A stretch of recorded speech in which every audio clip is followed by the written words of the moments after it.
bismillah. Assalamualaikum warahmatullahi wabarakatuh. Waalaikumsalam warahmatullahi wabarakatuh. Selamat pagi anak-anak. Pagi, Bu. Oke.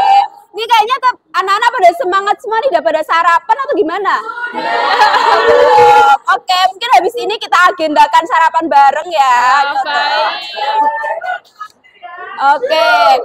Kira-kira anak-anak, ini saya enaknya manggilnya anak-anak atau teman-teman nih?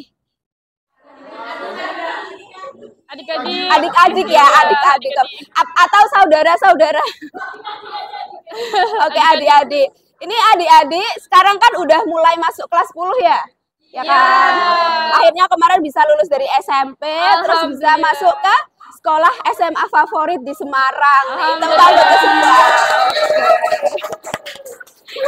Oke, sekarang materi yang akan kita bahas itu adalah apa coba? Ikatan kimia.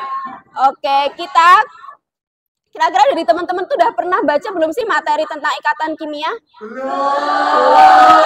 Oke, pasti asing banget gitu ya. Kira-kira ikatan kimia itu apa sih? Kalau ikatan cinta gitu kan udah tahu ya nggak? Iya. Oke, jadi ikatan kimia. Oke adik-adik, jadi ikatan kimia itu adalah gaya antara dua molekul atau dua atom yang saling tarik-menarik gitu. Jadi kalau kalian nih misal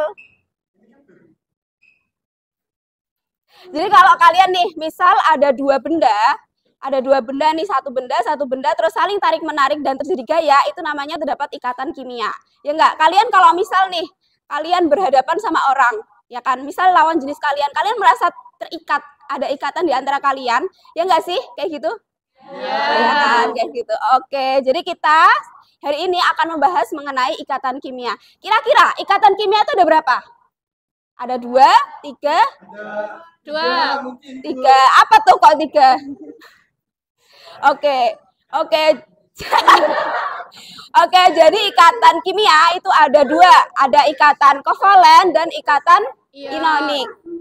Nah, kira-kira dari teman-teman, dari adik-adik, ada yang tahu nggak ikatan ionik itu apa? Nggak tahu ya? Nggak tahu lah, masa udah tahu? Kalau udah tahu saya nggak ngajar di sini dong. Apa yang saya ngajar di sini? Oke, jadi ikatan ion itu terbentuk karena ada ikatan antara logam dengan non-logam. Ikatan logam itu apa? Ikatan logam itu dari golongan 1 dan 2, non-logam 3, 4, 5, 6. Gitu. Tapi ada pengecualian. Jadi kalau di golongan 1 itu ada, kalau di saya sendiri itu menyingkatnya dengan hari libur nanti kita serang kastil Firaun. Nah, di ikatan golongan 1 itu ada H. Atom H. Kalau atom H itu memang masuknya di golongan 1, tapi ternyata atom H ini adalah non-logam. Oke, mungkin dari adik-adik ada yang bantu saya nggak kira-kira cara membedakan ikatan kovalen atau ionik? Mungkin dari ini siapa? Pindi. Oke, mau membantu, mau mendapat nilai? Boleh. Oke, boleh. Mungkin bisa dibantu ya. Ikatan kovalen. Oke, jadi teman-teman, jadi adik-adik, contoh pertama ikatan ion itu ada NaCl. NaCl itu apa? Singkatannya apa? Oke, 100. Ionik. Oke, sekarang kita akan mulai merangkai kira-kira bentuk struktur Lewis dari ikatan NaCl itu gimana sih? Oke, teman-teman bisa lihat ke sini ya. Ke sini. Ini ke sini Oke. Kan langsung ada Na. Gimana itu? Iya, maaf salah. Oh iya, lupa. Atom Na itu termasuk golongan. Oke, berarti elektronnya ada 1. Oke, teman-teman bisa adik-adik bisa lihat di sini ya. Ini ada atom Na. Oke. Kan tadi adik-adik bilang kalau Na itu golongan 1. Berarti dia elektronnya ada 1. Terus kalau NaCl, Cl itu masuknya golongan berapa? 7 atau berapa? Beneran 7. Udah hafal? Udah hafal SPU belum? Oke, ya. Jadi Cl itu adalah golongan 7.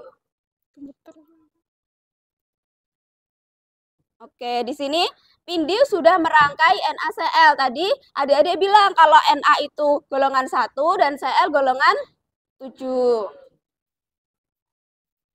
Oke, kita kasih elektron-elektron di samping atom Cl.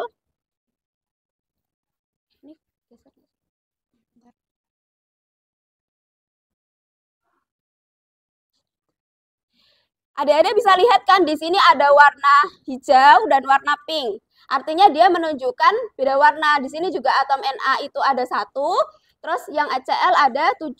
Karena kita harus mengikuti aturan duplet dan oktet, maka harus mengikuti golongan 8, maka Na ini bisa digabung dengan Cl.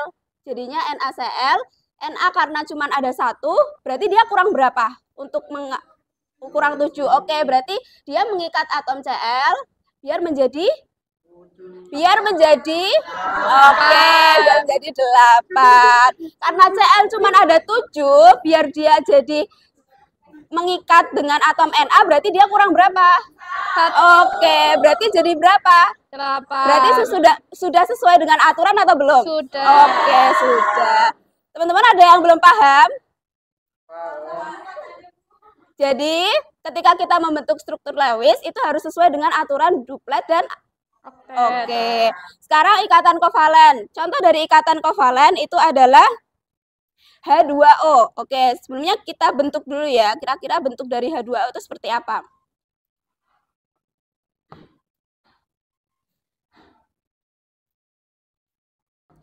H itu termasuk golongan seperti tadi yang saya katakan ya adik-adik. Jadi kalau H itu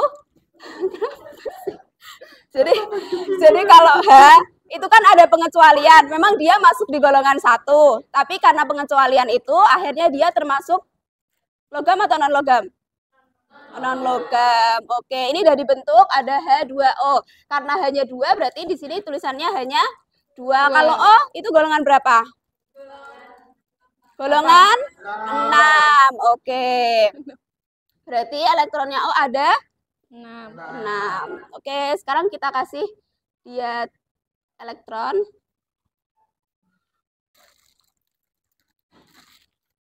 Oke, jadi adik-adik bisa lihat di sini ya, karena tadi adik-adik bilang kalau O itu ada 6 elektronnya, terus kalau H ada 2, berarti kita tetap harus mengikuti aturan yang tadi saya sampaikan. Ada aturan duplet dan aturan oktet. Artinya kita harus ngikutin itu, karena H itu cuma ada 1, berarti dia masih kurang 7. Makanya dia mengikat ini. Karena O itu cuma ada 6, berarti kurang 2. Jadi ikatan kovalen itu mereka saling membutuhkan. Jadi tidak salah satu yang dibebankan, tapi semuanya saling saling berikatan gitu. Beda sama ikatan ion. Ikatan ion itu yang satu butuh tapi yang satu enggak. Jadi yang satu berusaha tapi yang satu enggak. Seperti itu gampangannya. Oke. Mungkin dari adik-adik ada yang mau ditanyakan? Udah paham tadi terkait. Tadi coba saya review dulu. Tadi ikatan kimia itu ada berapa jenisnya? 2. Ada 2. Ada ikatan kovalen dan ion. Oke.